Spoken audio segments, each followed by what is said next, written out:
dan mereka sangat sakit hati terhadap Ketua Komnas HAM yang menyatakan bahwasanya para anak-anak mereka ini menyerang orang yang tidak dia kenal sesungguhnya. Inilah yang dalam tanda kutip ya kurang ajar dari pihak Ketua Komnas HAM, menyerang polisi. Dari mana tahu anak-anak ini menyerang polisi sambil tertawa-tawa.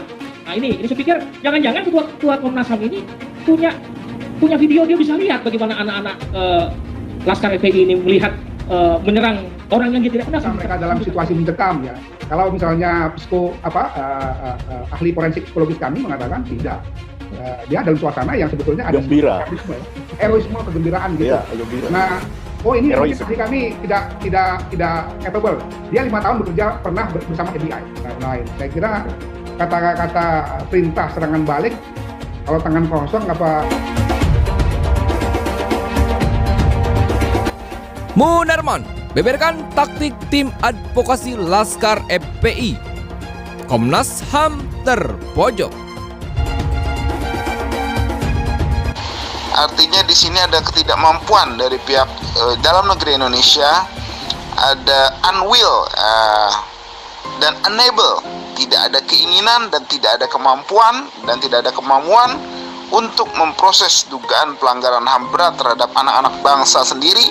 Maka kami melaporkan atau lebih tepatnya memberi informasi ini kepada ICC atau International Criminal Court ya, atau pengadilan HAM atau pengadilan internasional gitu.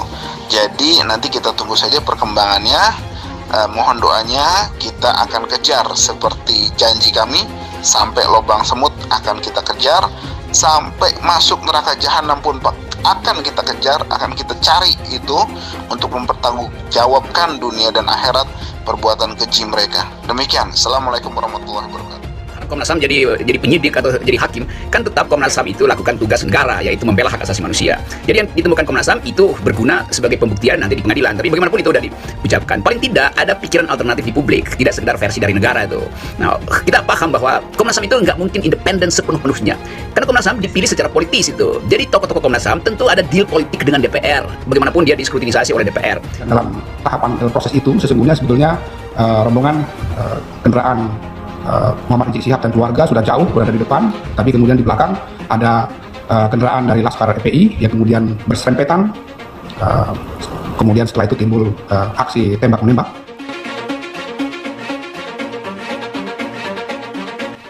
Kami berharap memang dengan laporan yang cukup detail ini itu menambah terangnya peristiwa, jadi memudahkan untuk bagaimana pelaksanaan rekomendasi. Yang kedua, sebagai modalitas awal untuk melakukan penegakan hukum. Jadi sambutan baik oleh Presiden, dan juga kami menyiapkan bahan-bahan yang cukup detail di sini.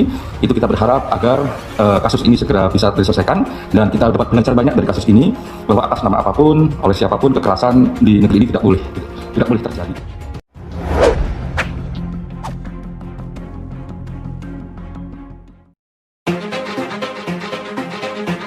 Hasil investigasi Komnas HAM terkait di kilometer 50 Tol Jakarta Cikampek Karawang Jawa Barat pada Senin 7 Desember 2020 telah dipublikasi secara terbuka.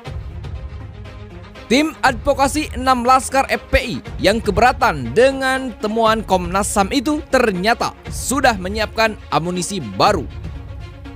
Ex-Sekretaris Umum FPI Munarman mengungkap, pada Sabtu 16 Januari lalu, tim advokasi telah menempuh upaya hukum ke International Criminal Court atau ICC. Ya betul, tim advokasi melaporkan ke ICC melalui Office of the Prosecutor, kata Munarman yang juga anggota tim advokasi itu. Salah satu hal yang melatar belakangi ditempuhnya upaya itu adalah lantaran ketidakpuasan kubu FPI atas narasi yang dibangun oleh Ketua Komnas HAM Ahmad Taufan Damanik. Pernyataan dari Ahmad Taufan Damanik selaku Ketua Komnas HAM RI justru menyudutkan 6 korban pelanggaran HAM berat makin memperlihatkan sikap undeclared conduct alias tidak beradab, kata Munarman. Munarman juga mengatakan Taufan Damanik dan Komnas HAM memahami konteks peristiwa tragedi tewasnya 6 Laskar FPI yang ditembak polisi. Upaya hukum ke ICC diharapkan bisa jadi pintu masuk bagi mekanisme internasional dalam upaya penegakan HAM. Sebelumnya, dalam diskusi di saluran YouTube medcom.id, pada Minggu 17 Januari, Taufan Damanik mengungkap Laskar FPI memang menginginkan untuk berkonfrontasi dengan petugas polisi. Sebelum ada tembakan, ada suara-suara yang kelihatan menikmati pergulatan itu. Ketawa-ketawa. Dari voice note mereka ketawa-ketawa karena sudah bisa mengakali polisi. Jelas dia. Kemudian terjadi saling tembak antara polisi dan Laskar FPI. Dari rekaman voice note diketahui ada yang menangis karena kena tembakan. Terdengar pula ada yang mengatakan untuk serang balik. Untuk melakukan serangan balik. Kan jadi pertanyaan juga, walaupun nanti silahkan lagi diputuskan pengadilan. Serangan balik terhadap orang yang memiliki senjata pakai apa di serangan balik itu? Kurang lebih gitu kan? Itu kan bisa membantah juga klaim yang selama ini dikatakan bahwa tidak bersenjata dan lain-lain. Saya kira kata-kata perintah serangan balik, kalau tangan kosong apa benar perintah itu gitu? Nantilah, ya, kita silakan. Ini juga bisa menjawab misteri senjata itu berarti Pak ya? Ya, tetapi kan misteri senjata nanti dia dengan alat bukti lain. Kami punya alat bukti lain yang nanti akan kami berikan semua. Dan dalam rekomendasi kami katakan untuk diusut tuntas. Seperti tadi saya katakan di awal, jangan kita membiarkan terus-menerus yang bukan penegak hukum, yang tidak memiliki wewenang itu untuk memiliki senjata, kemudian menggunakan senjata atau menggunakan instrumen.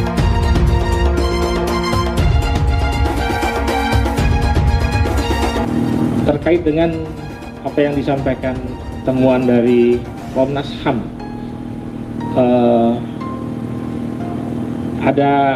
adakah keraguan dari tim pencari fakta ini menyangkut dengan barang bukti yang ditemukan oleh Komnas HAM? Kami dari tim investigasi dari Suara Islam terus terang meragukan barang bukti yang ditemukan oleh Komnas HAM itu seperti diumpankan. Menyangkut proyektil dan selongsong peluru yang ditemukan pihak Komnas HAM, apakah itu sah menurut hukum, menurut berita acara penemuan barang bukti? Karena polisi kan sama sekali tidak melakukan polis lain, tidak diketahui di mana TKP-nya. Jadi bagaimana mungkin Komnas HAM itu bisa menemukan proyek? Ini kan seperti kayak orang maaf ya, banyak di berbagai cerita di masyarakat bagaimana menjebak pelaku misalnya dalam hal narkoba. Jadi barangnya diumpanin, kemudian orangnya masuk dalam perangkap. Ini kami merasa Komnas HAM ini masuk perangkap daripada senjata yang membuat Komnas HAM jadi merasa pembunuhan terhadap dua syuhada ini merasa sah secara hukum karena menyerang. Dan yang kedua, apa yang akan dilakukan oleh tim ini terhadap Ketua Komnas HAM, ya Bapak Damanik, ya karena hasil daripada wawancara kami dari Suara Islam kepada para syuhada, mereka sangat sakit hati terhadap Ketua Komnas HAM yang menyatakan bahwasanya para anak-anak mereka ini menyerang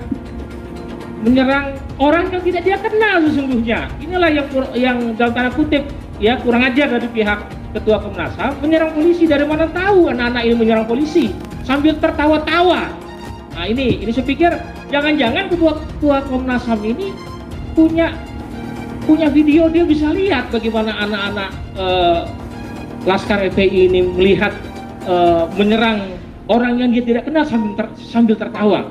Mungkin ini yang Kang Edi Mulyadi ya di FNN sudah mengangkat ini ya.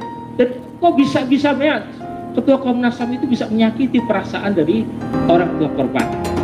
Terima kasih. Assalamualaikum warahmatullahi wabarakatuh.